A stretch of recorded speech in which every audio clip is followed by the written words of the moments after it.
Good morning guys, welcome back to my channel and welcome back to another vlog. আজকে আমার সকাল হয়েছে 7টার সময়। আসলে গত 2-3 দিন ধরেই না আমি আর্লি মর্নিং ঘুম থেকে উঠতে পারিনি, আর তার সাথে পড়তে বসাও হয়নি।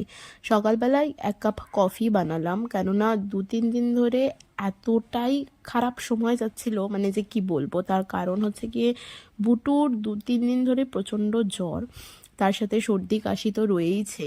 আরও মানে ওর জ্বর কিছুদিন যাবতই ছিল, কিন্তু কম হয়ে গেছিল। এবার মিস্টার বিশ্বাস এবারে এসছিল 1 সপ্তাহের ছুটিতে, আর 1 সপ্তাহ খুব তাড়াতাড়ি কেটে গেছে। মিস্টার বিশ্বাসের যাওয়ার সময়ও হয়ে গেছে।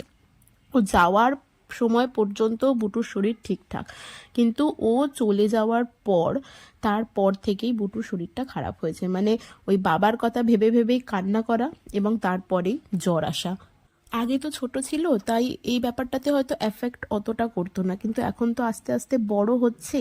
মানে গত কয়েকবার খেয়াল করে দেখছি, এর আগের বারও যখন এসছিল, আসার পর চলে গেছিল, তখনও ঠিক একই জিনিস হয়েছিল। কদিন ভীষণ কান্নাকাটি করেছে পাপার কাছে যাব করে, তারপরে শরীর খারাপ বাঁধিয়ে নিয়েছিল। আর এবারেও সেই একই অবস্থা। আর এবারে যেটা হয়েছে সেটা হলো, ওর আগের থেকেই শরীরটা খারাপ ছিল, মানে বেশ কয়েকদিন ধরেই জ্বর সর্দি কাশি ওর চলছে। এবার তার মধ্যেই শরীরটা একটু ঠিক হতে না হতেই মিস্টার বিশ্বাস চলে গেছে। মানে ওর যাওয়ার সময় হয়ে গেলে তোকে যেতেই হবে, কিছু করার নেই। আর তারপর ওর শরীরটা আবার খারাপ করেছে। 2-3 দিন হয়ে গেল মেয়েটা কিচ্ছু খেতে চাইছে না, আর না খেলে ওষুধই বা খাওয়াই কি করে বলো তো। আর ওষুধ না খাওয়ালে তো শরীরও ঠিক হবে না। মানে কি যে সময় যাচ্ছে, মানে কি বলবো। আজকে তাও শরীরটা একটু বেটার, মানে খুব একেবারে যে ঠিক হয়ে গেছে সেটা তো কোনোভাবেই বলতে পারবো না, তবে আগের থেকে একটু বেটার আছে। ঘন ঘন জ্বর আসাটা একটু কম হয়েছে আর কি। ডক্টরের কাছে নিয়ে গেছিলাম, এর মধ্যেই ওকে 3বার আমি ডক্টরের কাছে নিয়ে চলে গেছি, ওষুধ পাল্টে দিচ্ছে, কিন্তু খুব একটা ইমপ্রুভমেন্ট দেখতে পাচ্ছি না। ডক্টরের কাছে 3বার নিয়ে গেছি বলে ডক্টর অলরেডি বলে দিয়েছে যে এবার যদি ওর জ্বর না কমে তাহলে কিছু টেস্ট লিখে দিয়েছে, সেই টেস্টগুলো করাতে বলেছে। ভগবানের কাছে একটাই প্রে করছি যাতে ওর জ্বরটা একেবারে ঠিক হয়ে যায়, যাতে কোনো রকম টেস্ট বা এই সমস্ত কিছু করানোর দরকার না পড়ে। মেয়েটার শরীর ভালো না থাকলে না কোনো কিছুই করতে ইচ্ছা করে না, মানে কি করব সেটাই ভেবে কুল পাই না। আর ওর শরীর ওই এমনিতেই মানা মানা বেশি করে, মানে আমার কাছে একটু বেশি থাকে, আর শরীর ভালো না থাকলে তো কোনো কথাই হবে না। সব সময় আমার কাছে আর ঘ্যান ঘ্যান করছে, খেতে চাইছে না, মানে খুবই খারাপ অবস্থা আর কি। তবে হ্যাঁ, এইটুকুই যে ভালো যে গত 2-3 দিনে ওর যতটা শরীর খারাপ ছিল তার থেকে এখন অনেকটা বেটার আছে, একটু কথা বলছে, মানে সমস্ত কিছু একটু ঠিকঠাক আছে আর কি। বুটু এমনিতেই একটু বেশি কথা বলে, আর এমনিতে বাচ্চাদের মুখে কথা শুনতে ভীষণ ভালো লাগে। আর ওর শরীরটা খারাপ হলে না একেবারে চুপচাপ হয়ে যায়, তো মানে আমাদের বাড়ি শুদ্ধ সবারই ভীষণ মন খারাপ হয়ে যায়। ওকে এখানে একটু তেল মালিশ করে দিচ্ছিলাম, ডক্টর আবার বলেছে স্নান না করাতে, 2-3 দিন যাতে স্নান না করাই আর কি। তো এর আগে 2-3 দিন স্নান করাইনি, 2 দিন হয়ে গেছে আমি স্নান করাইনি ওকে, যেহেতু স্নান করাতে মানা করেছে। আর এখন তো গরমটাও পড়েছে ভীষণ, তো আজকে ভাবলাম একটুখানি অল্প জলে স্নান ওকে করিয়েই দিই। তো সেই কারণে একটুখানি তেল ভালো করে মালিশ করে দিয়ে স্নান করিয়ে দিলাম। আর আজকে বুটু নিজেই স্নান করতে চাইছিল, আসলে ওরও শরীরের মধ্যে আনচান করছে, 2 দিন স্নান করেনি, তারপর গরম তো মোটামুটি এখন পড়েই গেছে। তো সেই কারণে আজকে অল্প একটু তেল মাখিয়ে স্নান করিয়ে দিলাম। ডক্টর এমনিতে বলেছে যে তেল না মাখাতে, কেননা তেল মাখালে আর স্নান না করালে গরমটা একটু বেশি লাগে, সেই কারণে ডক্টর বলেছে যে তেল মাখাবেন না আর স্নানটা করাবেন না, এমনি গা জাস্ট গরম ঠান্ডা জলে গামছা ভিজিয়ে বা টাওয়াল ভিজিয়ে গা মুছিয়ে দিতে বলেছে। আগের 2 দিন তাই করেছি, কিন্তু আজকে আর স্নান না করিয়ে পারলাম না। তার কারণ হচ্ছে সত্যি মানে গরম পড়েছে ভীষণ, আর ওরও শরীরে নিশ্চয়ই অস্বস্তি হচ্ছে, স্নান না করে থাকলে তো অস্বস্তি হওয়াটাই খুব স্বাভাবিক ব্যাপার। তো সেই কারণে আজকে একটুখানি ওকে স্নান আমি করিয়েই দিলাম। ওর চোখ মুখ দেখলে বুঝতেই পারবে যে শরীরটা একেবারেই ভালো নেই মেয়েটার, মানে ভীষণ ওয়েটও কমে গেছে। মানে এর মধ্যে ওকে 3বার আমি ডক্টরের কাছে নিয়ে গেছি, লাস্ট বার যখন নিয়ে গেলাম তখন দেখছি প্রায় 1.5 কেজি মতো ওয়েট কমে গেছে। শরীর যদি এতটা খারাপ হয় তাহলে তো কিছু বলার নেই, মানে ওয়েট কমাটাও হয়তো খুবই স্বাভাবিক ব্যাপার। আর এমনিতেই বুটুর না সর্দি কাশি জ্বর, শুধু বুটুর বলে না, বেশিরভাগ বাচ্চাদেরই এই প্রবলেমটা থাকে, ওদের তো সর্দি কাশি জ্বর এই প্রবলেমটাই সব থেকে বেশি হয়। আর একটু ওয়েদার চেঞ্জ, যেহেতু শীতকাল থেকে গরমকাল পড়ছে, সেখানেই ওর সর্দি কাশি জ্বরটা হয়েছিল, তো মানে একটু বেশি বাড়াবাড়ি হয়ে গেছে আর কি। তার মধ্যে পাপা এসছে, আবার পাপা চলে গেছে, মানে সব কিছু মিলিয়ে মানে একটু বেশি বাড়াবাড়ি হয়ে গেছে এবারে। তো তারপরে ওকে স্নান টান করিয়ে দেওয়ার পর এই ঘরে এসে আমাকে বলে কিনা একটু টাপাটিনি গানটা চালিয়ে দাও। তো এই কদিন টাপাটিনি গান শুনে শুনে খুব নাচানাচি করেছে, তাই টাপাটিনি গান চালিয়ে দাও ফোনে, তাই টাপাটিনি গান চালিয়ে দিয়েছি, সেটাই শুনছিল শুয়ে শুয়ে। আর দেখো তারপরে আবার নিজেই বলে আমাকে একটু স্ট্যান্ডিং লাইন স্লিপিং লাইন করে দাও, আমি লিখবো। মানে ওর এই জিনিসগুলোতেই আমি বুঝতে পারছি যে ওর শরীরটা আস্তে আস্তে ঠিক হচ্ছে আর কি। দেখি খাতা দেখি, এই যে standing line sleeping line, a good, খুব সুন্দর হয়েছে। ঠিক করেছি। হ্যাঁ সব ঠিক হয়েছে। আরো করবে? আচ্ছা, আর করবে না? বি করবে না, বি করবো না। তাহলে ডি আমি বুটু লিখছিল বলে ওকে আরো কিছু স্ট্যান্ডিং লাইন স্লিপিং লাইন এই সমস্ত দিয়ে ওকে এঙ্গেজ রেখে আমি চলে গেছিলাম আমার স্নানটা সারতে। বাবা বসেছিল বুটুর কাছে আর ওগুলো করছিল। তারপরে আমি স্নান সেরে এসে যেই মুখে টোনারটা লাগিয়েছি অমনি ওনার বক্তব্য, মানে আমার কাছে আসো, আমি তোমার ময়শ্চারাইজারটা লাগিয়ে দিচ্ছি। এটাও রেগুলারলি করে। আর ওকে যখন স্নান করিয়ে উঠে আমি ময়শ্চারাইজারটা লাগাই, আমাকে বলবে তুমি যখন স্নান করবে তখন কিন্তু ময়শ্চারাইজারটা আমিই লাগিয়ে দেবো। তো সেই কারণে আমাকে লাগিয়ে দিচ্ছিল।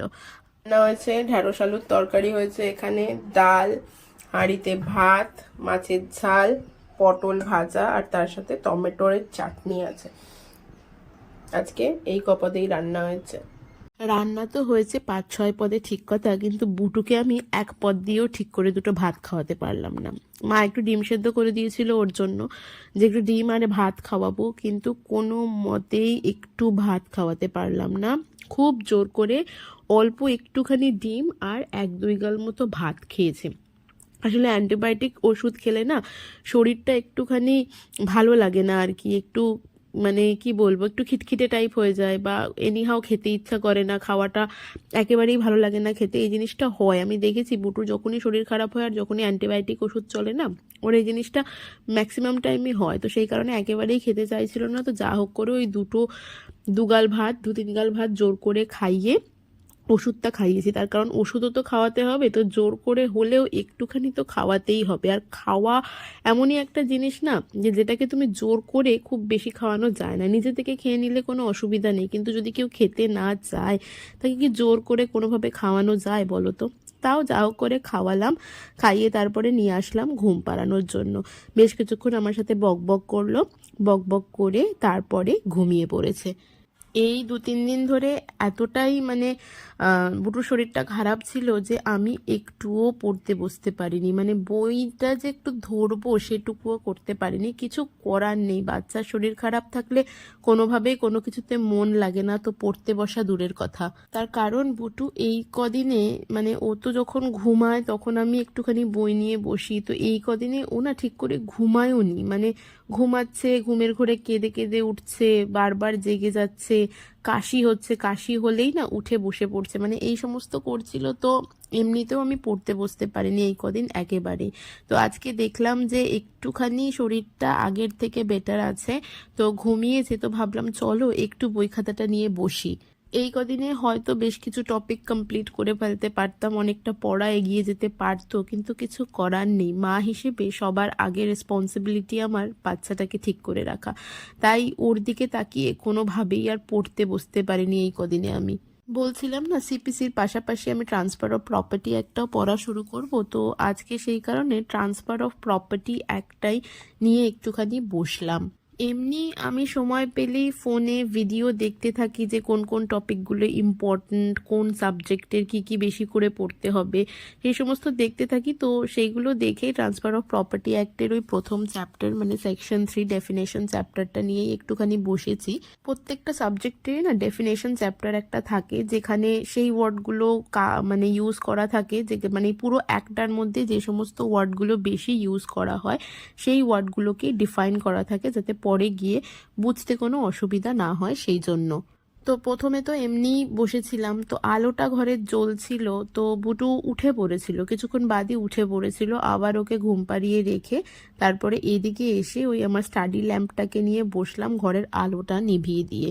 বুটুর তো এমনিতেই ঘুম ভীষণ পাতলা, মানে খুব ঘন ঘন জেগে যায় ও, মানে শুয়ে থাকলেও বারবার হাত দিয়ে হাতড়াতে থাকে পাশে আমি আছি কিনা, আর যেই বুঝতে পারে যে আমি নেই অমনিও ঘুম থেকে উঠে পড়ে। এই অভ্যাসটা তোর বরাবরই রয়েছে, আর এখন তো শরীরটাও ভালো নেই, যে কারণে উঠে পড়ছে আর কি, মানে একটানা যে অনেকক্ষণ ঘুমাবে সেটাও করছে না। আর এই কারণের জন্যই পড়া থেকে বারবার উঠতেও হয় আমাকে, কিছু করার নেই। এই ডিস্ট্র্যাকশনটুকুনি আমার সব সময়ই আসে, মানে ম্যাক্সিমাম অফ দ্য টাইম তো আসেই। আর বুটুর এখন শরীর খারাপ, মানে এখন একটু বেশি হচ্ছে আর কি।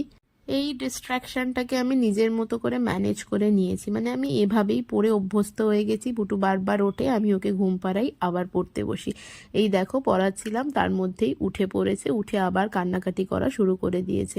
তো আবার ওকে নিয়ে শোয়ালাম, যে আমি পাশে আসি এইটুকুনি আশ্বাস ওকে দিতে হয়, যে মা তোমার পাশেই আছে, তুমি ঘুমাও।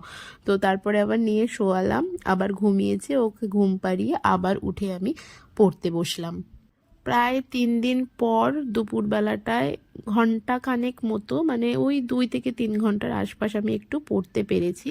তো তারপরে বুটু ঘুম থেকে উঠে পড়েছিল, উঠে পড়ে সাইকেল চালানোর জন্য বায়না করছিল, মানে বায়না করেনি, মানে বলছিল যে চালাবো সাইকেল, তো তাই জন্য বাবাকে বললাম যে একটু বাইরেটা নিয়ে গিয়ে সাইকেল চালাও। দেখো ওকে দেখলেই বুঝতে পারবে যে ওর শরীরটা একেবারেই ভালো নেই।